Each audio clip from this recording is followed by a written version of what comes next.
যেখানে আমার প্রাণের শহর শেরপুর, নালিতাবাড়ি, ঝিনাইগাতি ভয়াবহ বন্যে ভেসে যাচ্ছে, যেখানে পরিস্থিতি অনেক বেশি খারাপ, সেখানে আমাদের মিডিয়া কর্মীরা কাজ করবে না।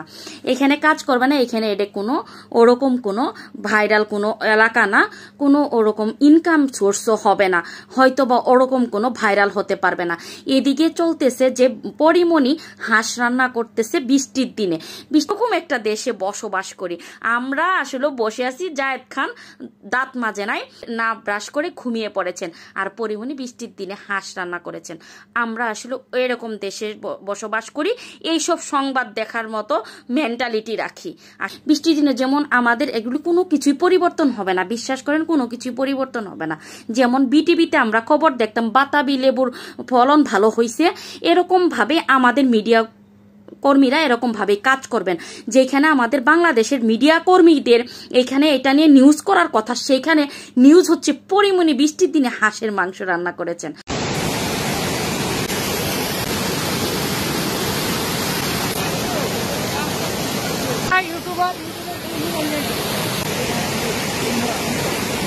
মানে কি ধরনের পরিবর্তন আমাদের দেশের মধ্যে আসছে, এত পরিবর্তন মানে কি আর বলবো, বলার মতো ভাষা আমাদের নাই। এখন এখানে আসলে যারা বলতেছেন যে আমাদের সাহায্য করতে কেউ আসলো না, কেউ আসবে না, আসলে কেউ আসবে না। যারা বন্যাতে ভাইসে যাইতেছেন, যাদের অবস্থা খুবই খারাপ, যে সব এলাকায় বন্যা হয় নাই, পাশের এলাকাগুলো, তারাই আপনারা এদের পাশে দাঁড়ান, এরা কখনোই যাবে না।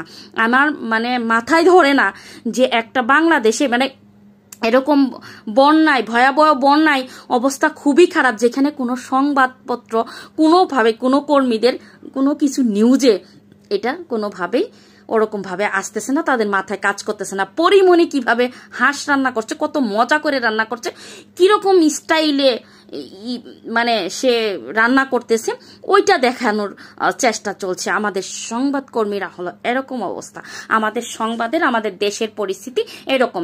তো আপনাদেরকে বলবো যে আপনারা এইসব না করে, চিন্তা ভাবনা না করে, যারা বন্যায় ভাইসে যাইতেছেন, মনে করেন হয়তো যদি আসতো এইসব এলাকা নিয়েও নিউজ হইতো, আমাদের এইসব এলাকা নিয়েও নিউজ হইতো, যদি মনে করেন যে 2-4-5 লক্ষ মানুষ ভাইসে মরে যাইতো গা, আরো ক্ষতিগ্রস্ত হইতো, তাহলে আপনার মনে করেন আসতো আর কি, সবাই মিলায় আসে আপনাদেরকে উদ্ধার করতো।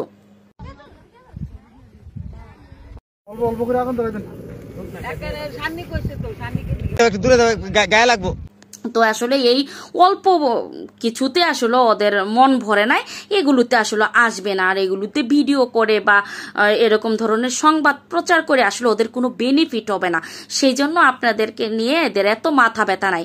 তো আপনারা দেখেন কি অবস্থা, এইরকম কঠিন অবস্থা, তারপরেও কোনো সংবাদ মাধ্যমে কোনো ধরনের ওরকম মাথা ব্যথা নাই, ওরকম কোনো ত্রাণ, ওরকম কোনো সুব্যবস্থা, কোনো কিছু গ্রহণ করা হচ্ছে না। মানে আমাদের দেশটা এত পরিবর্তন করেছি আমরা, এত পরিবর্তন হয়েছে, আসলে আমার দেশ কোনোদিনই পরিবর্তন হবে না। এই যে ধরনের কাজকর্ম করা দরকার ছিল এর আগে, ওই যে বাঁধ ভাঙ্গে যাওয়া, এগুলোর যে সংস্কার করা দরকার ছিল, এগুলো কখনোই করা হয় নাই, করবেও না। এই যে আবারও বাঁধ ভেঙে এরকম অবস্থা, আমার জন্মে আমি কখনো এই এলাকাগুলোতে অন্তত বন্যা হতে দেখি নাই, আমার বয়সে আমি কখনো দেখি নাই, এখন পর্যন্ত জানি না, এইবার আবারও এরকম অবস্থা হয়েছে।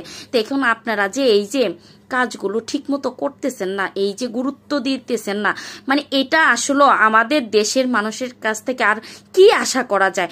এই যে বন্যায় যে ভাইসে যাইতেছে, কি অবস্থা, পশু মানুষ কোনোভাবেই এক কোমর এক গলা পর্যন্ত পানি হয়ে গেছে গা, এগুলো নিয়ে কারোরই কোনো চিন্তা ভাবনা নাই।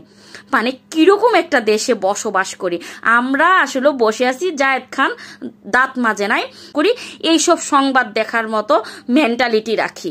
আসলে বন্যায় ভাইসে মরে যাইতেছে, এগুলো দেখার মতো টাইম আমাদের নাই, বুঝতে পারছেন? তো সবাই ভালো থাকবেন, সুস্থ থাকবেন।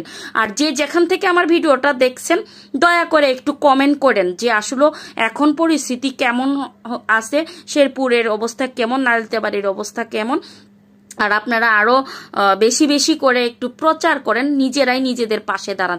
এছাড়া আর ভাই আল্লাহ ছাড়া আর কোনো গতি নাই। এইসব আমাদের মিডিয়া কর্মীরা এরা কোনোভাবেই মানে আমাদের সরকার কর্মীরা কখনো এইগুলিতে আগায় আর আসবে না। আর আমাদের মানবতার ফেরিওয়ালারা এখানে যাবে না, এইসব এলাকায় যাবে না ভাই। যাবে তো নোয়াখালী, ফেনী, এগুলোতে যাবে যেগুলো নাম করা, যেগুলোতে গেলে ভাইরাল হতে পারবে ভাই, ইনকাম করতে পারবে, সেগুলোতে যাবে। সব ভালো থাকবেন, সুস্থ থাকবেন। আল্লাহ হাফিজ।